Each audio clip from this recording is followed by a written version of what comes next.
Visiting China for the first time since taking office, he's deeply impressed by China's extraordinary development. In recent years coming here, that development has accelerated again.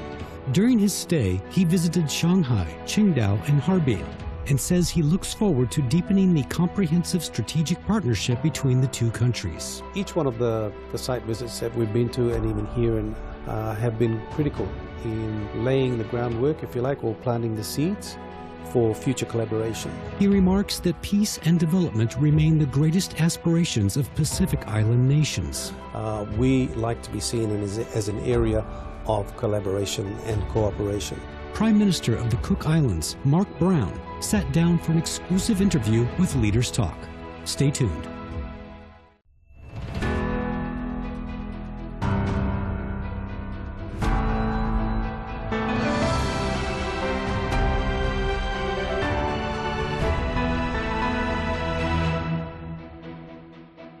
Hello and welcome to Leaders Talk, where we meet leaders, thinkers, and trailblazers. I'm Zhou Yun. Today we are in Harbin for an exclusive interview with the Prime Minister of the Cook Islands, Mark Brown. After attending the closing ceremony of the 9th Asian Winter Games, what unforgettable moments stood out to him? During his visits to Shanghai and Shandong, how does he perceive Chinese path towards modernization? And with multiple bilateral cooperation documents signed, how does he envision deeper ties between our two nations? Let's find all these answers from our conversation with Prime Minister Brown. Mr. Prime Minister, thank you so much for joining us on Leaders Talk, or should I say, Kirana. Hopefully, if I pronounce it perfectly, in Maori. So, to start with, traveling from a tropical island nation to the icy city of Harbin, which is now still in sub-zero condition, how are you embracing the chill as well as the chanting beauty here? Well, we've come to a land of ice and snow. I come from a land of sand and sea. But we both have beautiful sunshine, although the sunshine here is outside was, I think, minus 10 degrees. Our sunshine that I left in the Cook Islands was about 30 degrees. So slightly different temperatures, but certainly meeting the people here, we can see the similarities in the friendship and the friendliness of the people. So you felt the warmth and also the hospitality of the people, definitely. And the hospitality has been tremendous here in Harbin in particular. Well, last night you attended the closing ceremony of the 9th Asian Winter Games. Is there anything special, some memories or highlights that really stood out to you during the event?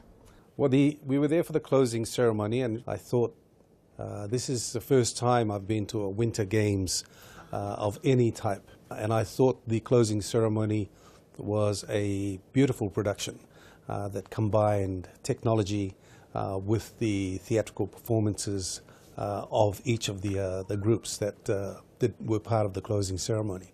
The closing of the games coincided with the end of winter and then the coming of spring, to give a bit of hope and a bit of color and a bit of positivity. So that whole production, I thought, was really beautifully done. Prime Minister Brown, actually your visit to China this time marks the very first state visit to the country as the Prime Minister of your country in the last 10 years. So what specific outcomes do you hope to achieve by the end of this visit? Well, I would be the 4th Prime Minister that has visited China since our nearly 30 years of formal diplomatic relations. This engagement here is a significant milestone in the relationship that the Cook Islands now has with the People's Republic of China. The comprehensive strategic partnership that we signed up provides a framework for formal engagement between our two countries across various sectors in areas of common interest and common development priorities. Yesterday, a number of bilateral cooperation documents were signed. So how do you interpret the significance of that, and how do you envision this comprehensive strategic partnership moving forward? Well, it's in the spirit of cooperation and collaboration across a number of sectors. Firstly, in the area of scientific research, innovation, technology, China has proven to be a world leader today in many areas of scientific research and technology. We look through that partnership and collaboration to assist our own country in lifting our scientific capabilities through partnerships, through collaborations with like-minded institutes and research organizations here in the People's Republic of China. So that's very important for us as we move to a new and emerging sector in our country, in our economy, which is of course our seabed. So we're very excited about marine science and blue economy was especially highlighted during your trip in Qingdao. By the way, that was my hometown, so hopefully you had a great time there. So can you elaborate on how cooperation on that front will proceed? Well, we had very good discussions with the First Institute of Oceanography and also had the opportunity to visit one of the firms or the agencies involved in the aquaculture industry and its potential in how we could develop our aquaculture in the future. In the aquaculture sector, the science behind the industries there was very, very impressive. And really it is a significant amount of research and development that has taken place by China to get to the stage of where they've developed aquaculture industry to a level that is now a significant contributor to not just the Shandong province, but to the Chinese economy as a whole. It is through those linkages that we hope to be able to provide opportunities for our people. As a country that's nearly 2 million square kilometers in size, so the future prosperity of our country, it's inevitable that we will turn to the ocean for that.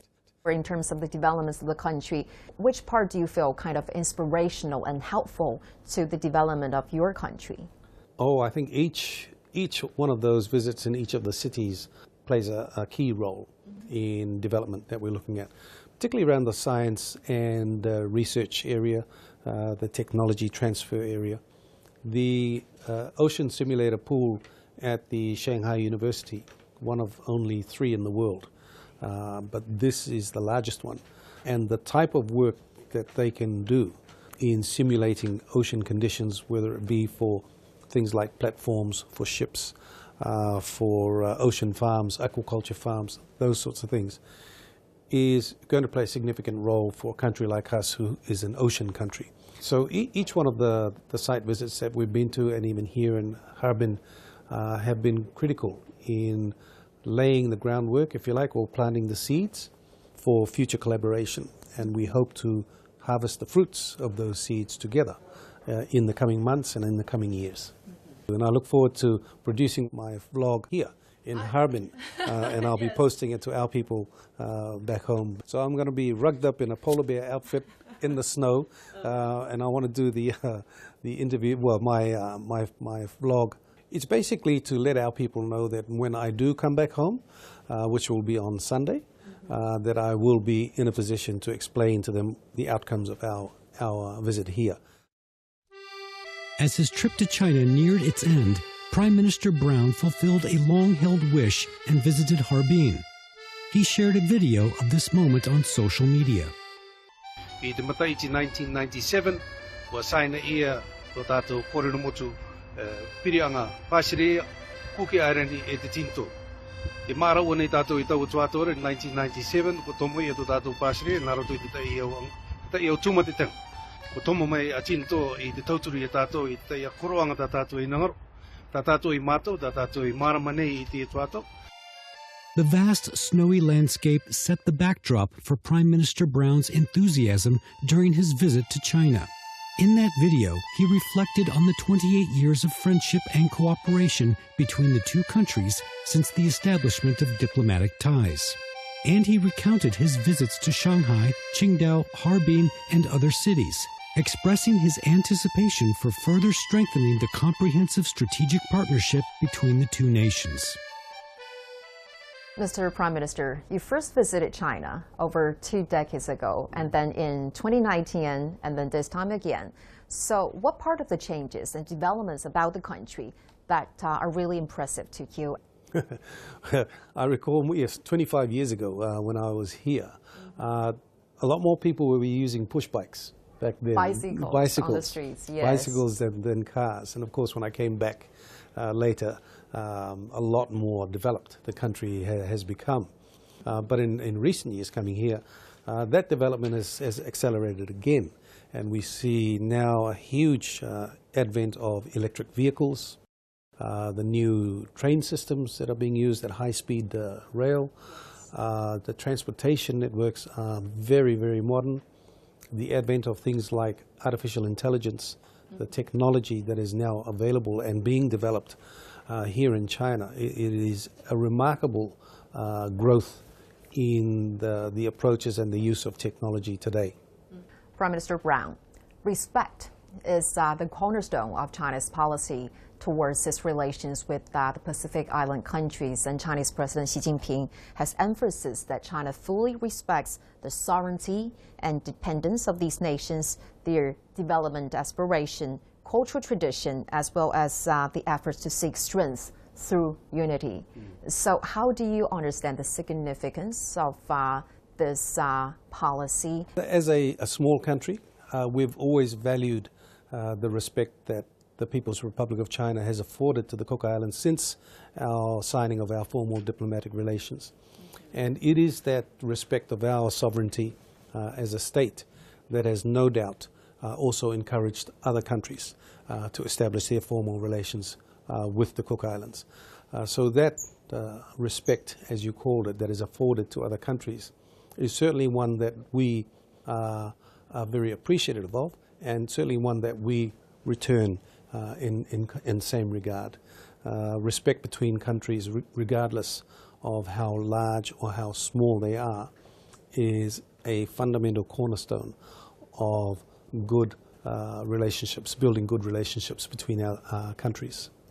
Well, let's get to some of the details between our bilateral relation. The Metal Lai, meaning source of water in Cook Islands, Maury, is also now the name of a significant water infrastructure project. And this is a very special project because it's a collaboration, a tripartite collaboration between China, New Zealand, and the Cook Islands. It might not be only the unique form in the region, but also even very unique around the world.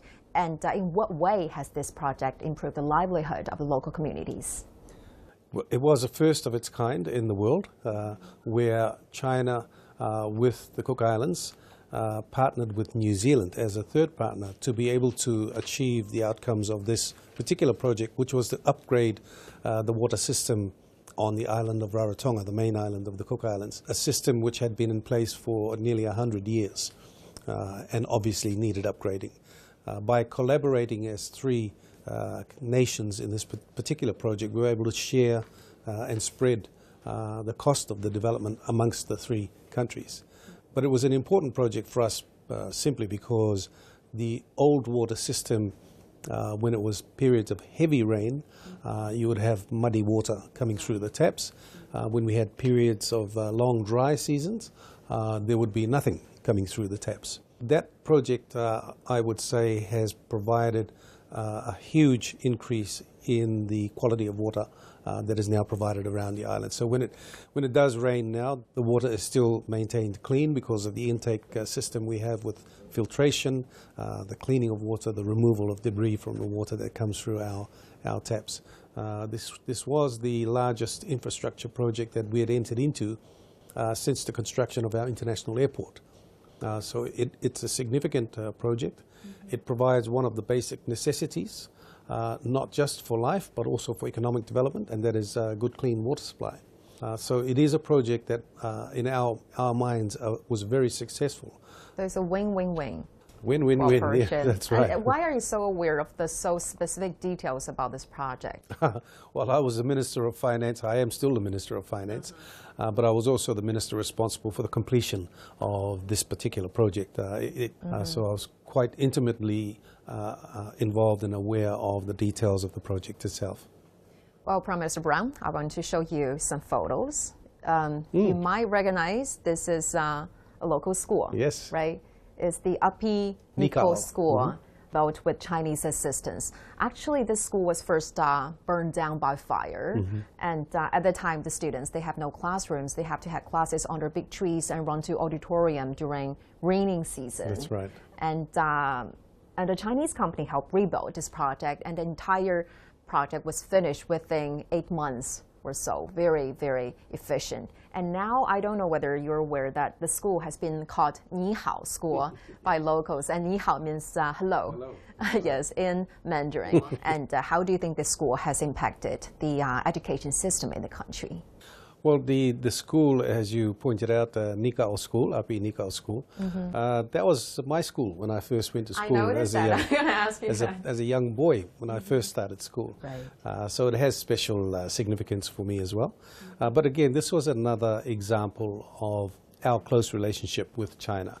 So this school that was built now plays a significant role in providing good schooling conditions for the children in that part of the island.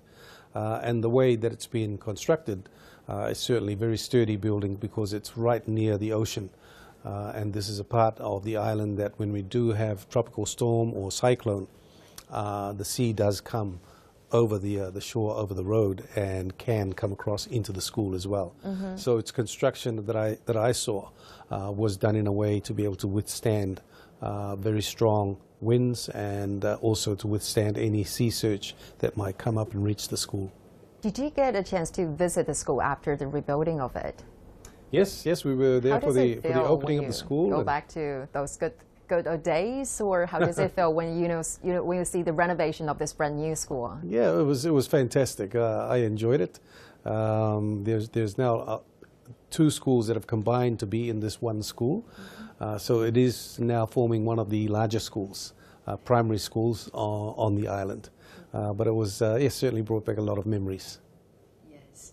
Well, Mr. Prime Minister, maybe you also noticed that last year, a delegation from the Cook Islands attended China International Import Expo, CIIE. So what kind of opportunities do you foresee for platforms like this in promoting world trade, global development, and also what kind of specialty products maybe do you want to introduce to the Chinese markets through platforms like this? Yes, I was aware that we did have a small delegation that came through to the expo last year. And as a small country, we are not, I guess, big producers or big developers of large volumes of product. So our products that we would produce would be targeted towards niche markets, very small buyers of discerning products. There may be things like vanilla products, which are low volume but high value for producers.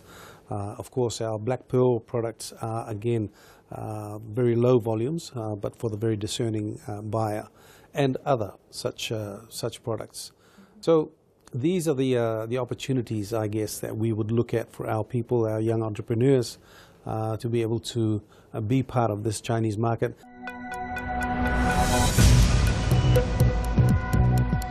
Each day, there are millions of stories. Each one can open new perspectives, new possibilities. Wherever you look, we are there to see, discover, explore. We put the pieces together to find what really matters to you, all around the world, all around the clock. Our reporters are at home across the globe. From our headquarters in Beijing and production centers in Washington, Nairobi, and London. Stories from across the globe, reaching people across the globe. CGTN. See the difference.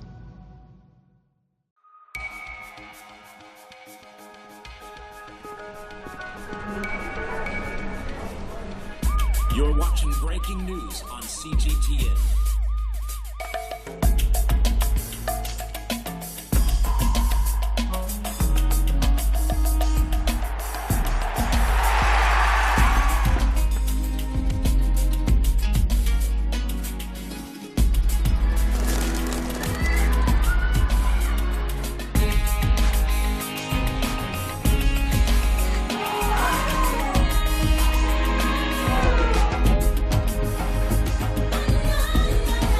You're watching CGTN with the latest market-moving headlines from around the world.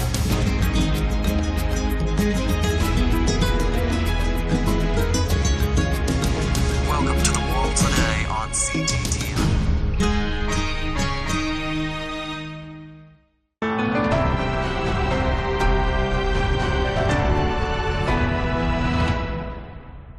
As a leader of an island nation, you're also paying close attention to climate change, and you referred it as the biggest threat of the security and livelihood of your country. So what do you think is key, Mr. Prime Minister, in improving the resilience and mitigating the challenges or mitigating the impacts of those climate-related challenges? We have made numerous statements as a Pacific Islands Forum that climate change is our single biggest threat to our existence. For many of our islands, they are just low-lying atolls, only a few meters above sea level.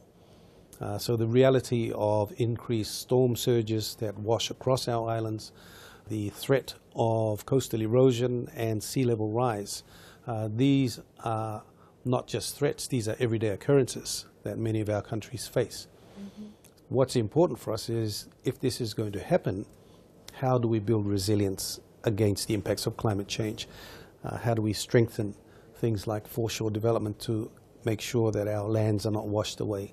How do we strengthen the buildings that we have that are more continuously being inundated with high winds and cyclones? These are the challenges that we face, and there is no doubt that the cost of resilience is disproportionately high for small island countries because of the scale of economies. So reliance on climate finance is a critical component of our own development priorities moving forward. And we continue to advocate for those countries to be able to provide climate financing. What is your vision on enhancing collaboration with China on that front? We're looking to collaborate with China in terms of the conversion to renewable energy in our country. Already with our discussions and meetings that we've had with certain key institutions, China has demonstrated that its advanced technology in battery technology, in renewable energy technology, will play a significant role in helping countries like us transition to renewable energy. Some of our viewers might not be very familiar with the Cook Islands, but it is actually depicted as a hidden paradise. And I found some very interesting facts about your country, such as no building is taller than coconut trees on the island, and some other facts among. So maybe taking this opportunity, what kind of thrilling adventures do you think our viewers could be interested, and if maybe they want to visit the island in the future as a potential tourist? Well, it's renowned, I guess, for its beauty as a tropical island. So it's nice and warm. There are beautiful beaches. It is great for snorkeling or even for diving over the reef. If you are familiar with scuba diving, it's great for fishing. It's great for adventure tours as well, for quad bikes, jet skis. All of the things that make a tropical holiday excursion a lot of fun. The food and beverage culture on the island is very well developed. And not only does it have the tropical beaches, but also it's a mountainous island. So within mere minutes, you can be up also in mountains, in the lush tropical mountains of the island. If you were going to try a cross the island walk as another excursion. So it has a lot for a small island packed into a very small area. A lot of activities for people to do and enjoy. And I do note we do get a lot of honeymooners that do come through to the island. Yes, to enjoy their honeymoons there. A lot of weddings are also held by tourists and visitors who choose to come and get married in a tropical paradise. And that's the logo that we have for our tourism industry, is love our little paradise. Oh, wow. That's really romantic. Yes. And I want to show you a photo. Oh, wow. This is you. Yes. Obviously. And I can't help but notice that you've actually experienced almost all phases of sports, from being an athlete to a coach to a president of a rugby, touch rugby association, etc. And I'm really curious to know that how some of your most or proudest achievements and moments have shaped your political career. Yes, I've been involved in sports nearly all of my life, really. And as you pointed out, as a national representative, as a coach, as an administrator, and all the way as a Minister of Sports, which I held that portfolio for a brief period of time as well. In the sports that I play, a lot of it is about preparation and teamwork. And these are the things that work well in our system of governance that we have with the parliamentary electoral system. Working as a team is critically important to be able to progress. If you're a sports team, to progress your sports team into championships, but in politics is to progress your country into achieving its development goals. What is the biggest takeaway for you? What are the biggest gains from doing sports for all those years? No pain, no gain. No pain, no gain. Yeah. And you're enjoying the pain, or the gain that generated from the pain. Well, there are times of challenges that you go through. There are times that you have to have faith in the goals that you have set are the right ones that you are going to achieve for your country. Mr. Prime Minister, it was a great pleasure talking to you, and many thanks for sharing with us your very insightful views. Greatly appreciated. 谢谢. Thank you. 谢谢.